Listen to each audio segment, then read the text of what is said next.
Hello Virgo, Sun, Moon, Rising, and Venus signs. Kamusta kayo? Sana po'y nasa mabuti kayong kalagayan. Welcome back po sa Star Tarot. At kung bago kayo rito, welcome din po kayo. Please subscribe, like, share my videos, and leave me a comment kung nakaresonate po kayo. So first card ni Virgo, we have listening with your heart. Ayan, so sabi dito, I trust the messages I receive from my heart. So, maaari, Virgo, na you need to tune in more, no, to your heart sa ngayon. Kung ano yung gusto ng puso mo, anong binubulon ng puso mo, whatever it is that will make your heart sing, yun ang gawin mo. Yun ang sundin mo. No? So, what else? Soaring into joy. Ang ganda, no? Sabi dito, childlike wonder fills my life. So, maaring nagre-reminisce ka, no, ng mga nakaraan, mga experiences mo when you were still a kid. Maaring nagre-reminisce ka at or maaaring ginagawa mo ngayon, no? You are still trying to experience, 'di ba? Kung ano yung mga happy experiences mo nung bata ka pa. Maaaring ginagawa mo din 'yan sa ngayon, no? Kumbaga you are embracing your inner child. So we also have proceeding softly.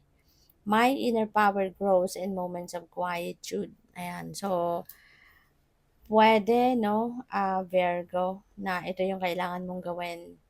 Maaring ito yung kailangan mong um, i-pursue sa ngayon.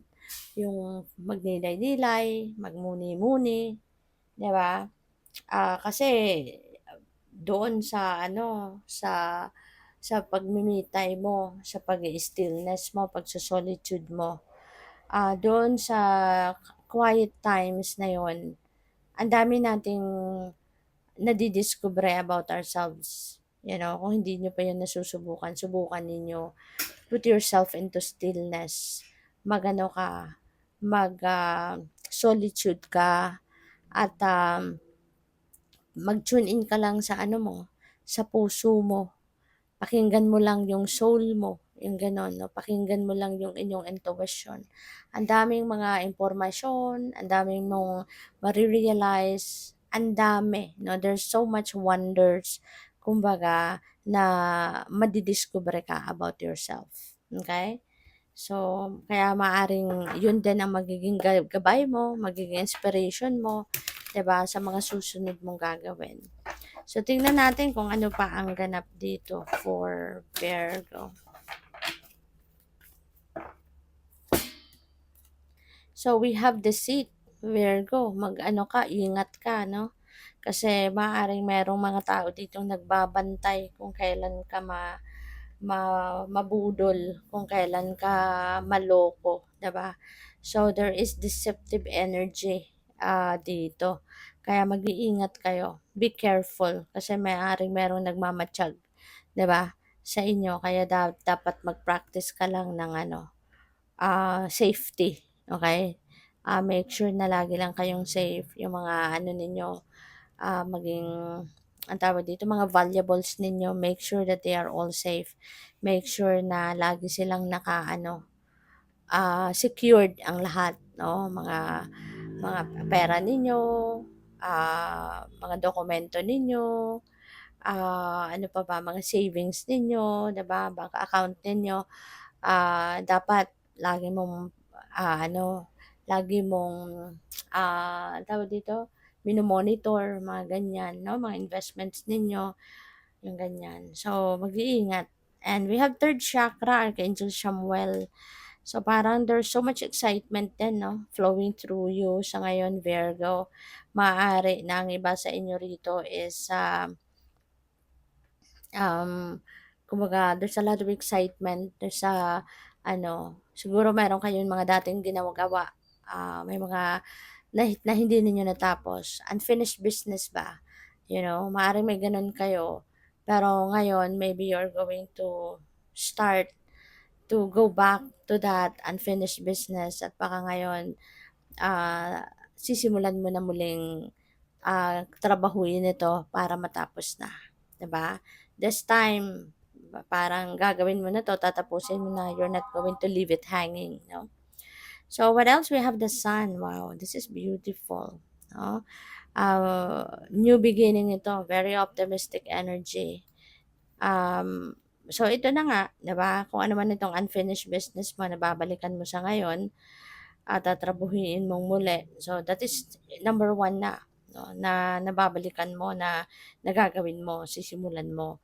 And there are other things. No? There are other things. Kung kayo ay writer, maaaring muli magsusulat kayo muli ngayon. Kung kayo ay musician, baka gagawa kayo ng kanta, magsusulat ng kanta. O pwede rin, ang iba sa inyo baka magsisimulang magbuntis, 'di ba? Kasi baka ang iba sa inyo, mino-work up ninyo 'yan matagal na pagbubuntis. So pupuwedeng 'yun, magbuntis kayo. Possible din na ang iba sa inyo, Virgo, will be starting to be taking care or taking extra care of yourself, 'di ba? Pupuwedeng may gano'n din ganap ang iba sa inyo. So ngayon maaaring kayo ay ano, maaaring kayo ay, um, magsisimula ng panibagong healthy regimen, exercise, diet, mga ganyan, 'no? So, good for you. So, tingnan natin kung ano pa ang mga mensahe para sa'yo.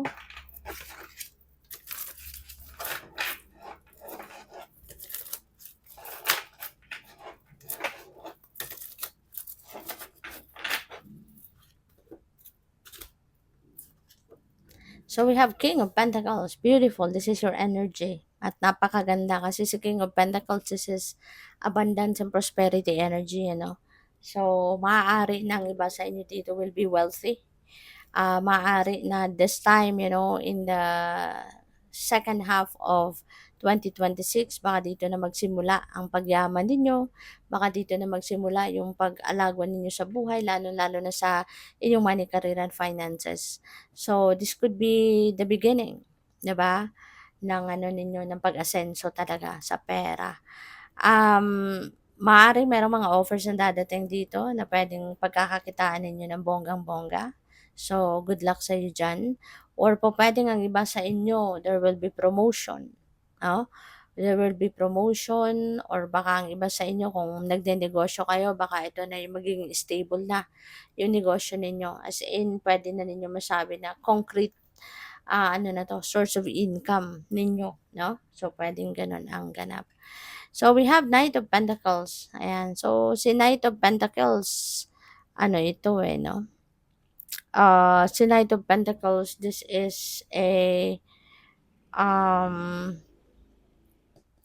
si Knight of Pentacles, this is going to be an offer, pero parang hindi ka dito hindi ka dito agad magte-take action.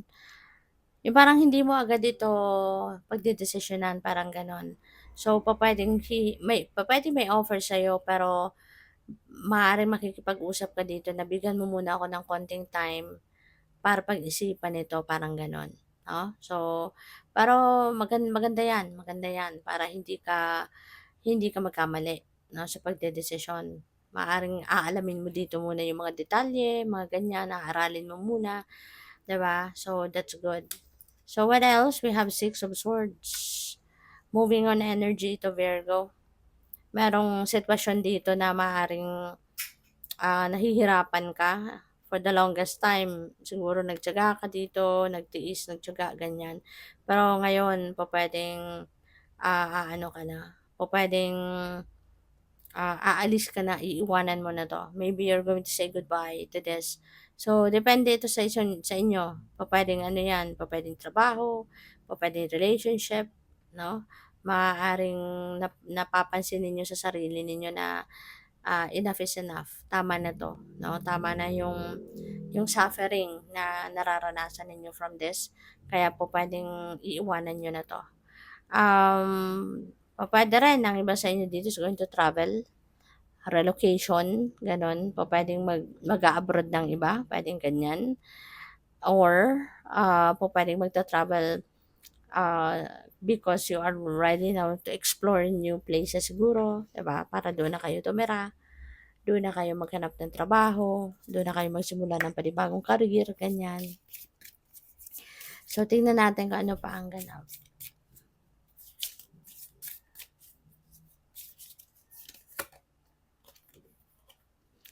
So, we have regeneration, source, and alchemy. Ayan. So, regeneration, parang rebirth din ito, no? Magsisimula kayo ng bagong ganap. Meron kayo rito sisimulang bagong sitwasyon. You are definitely going to create something new dito sa buhay mo. So, baka ang iba sa inyo magsisimula ng o pwedeng merong bagong relationship, o pwedeng meron kayong nilulutong bagong negosyo, 'di ba? Maaaring meron kayong pinaplanong bago, saan kayo magtatrabaho, saan, alam mo 'yun, yung planning, your planning, gano'n, no?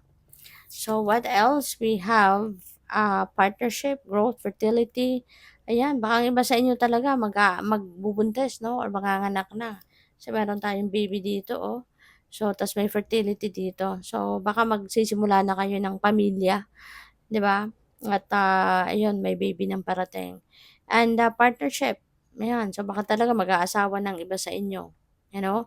Or pupuwede rin na yung partnership na 'to pupuwedeng bilang expansion ng inyong business, 'di ba? Maaaring makikipag-partner kayo, magkakaroon kayo ng business partner, puwedeng gano'n din ang sitwasyon diyan. So, we have voice, poetry, life.